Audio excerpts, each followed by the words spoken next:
Lisa thought marriage was a partnership. But when her husband Mark discovered how much she truly earned, everything changed. He didn't call. He didn't text. He showed up, wearing an expensive suit, arrogance in his stride, and a blonde mistress on his arm. The woman's red dress glowed like warning lights behind him. He didn't come for love or closure. He came for money.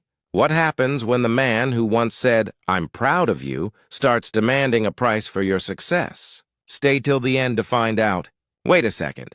Tell us where you're watching from in the comments. And don't forget to subscribe for more powerful stories like this. Lisa had spent her whole life proving she belonged. As a black architect in a primarily white firm, she had fought through whispers, lowered expectations, and diversity-hire jokes said just loud enough to sting. But she didn't crumble. She rose. Years of late nights and quiet determination had finally given her the promotion she'd dreamed of. Her husband, Mark, had once admired that fire in her. He'd told friends she was brilliant, driven, unstoppable. But admiration slowly turned into insecurity. When the checks started arriving in her name, his jokes about being the house husband no longer sounded playful. Lisa never meant to hide her salary, it just never seemed necessary. Until the day Mark opened her pay statement, which was left on the counter. That single piece of paper would unravel everything they'd built together, and it all began on the night he returned. With her. The sound of tires crunching on the driveway pulled Lisa from her thoughts. Through the window she saw Mark's car, and beside him, a woman stepping out slowly, smiling as if she owned the place, the blonde in red. Lisa's pulse raced. Mark walked in without knocking. His expression wasn't angry, it was entitled. He looked around the house, her house, as though taking inventory. The mistress leaned on the doorway, smirking. "You've been holding out on me," he said, tossing a printed sheet onto the table, Lisa's salary record. "You make this much, and you never told me?" Lisa froze. She had never seen that look in his eyes before. It wasn't just jealousy. It was contempt. Mark stepped closer.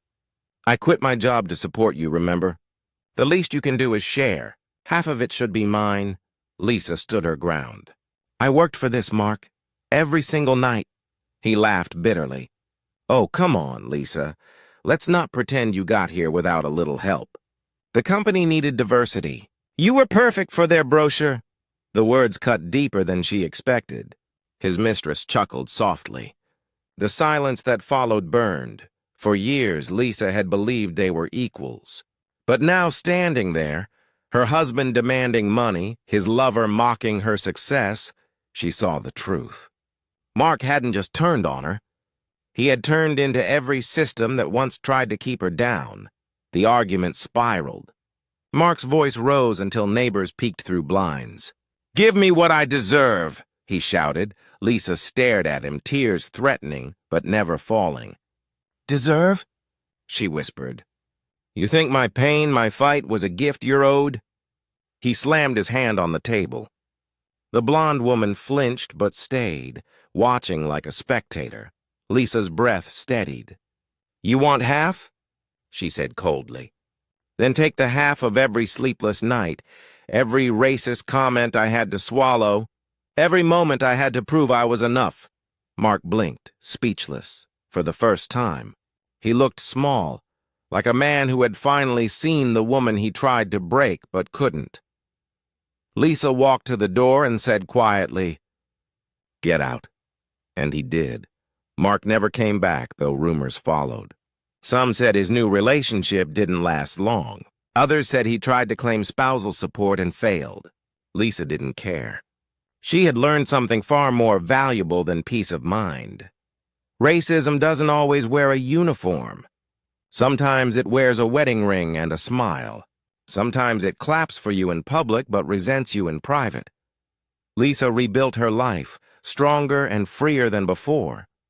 Her story spread through whispers at work, turning into a quiet symbol of pride. She never needed his validation, only her own voice. Because when society teaches you to be smaller, existing loudly becomes the purest form of rebellion. How many women are still paying the price for their own success? Which country and city are you watching from? Take care.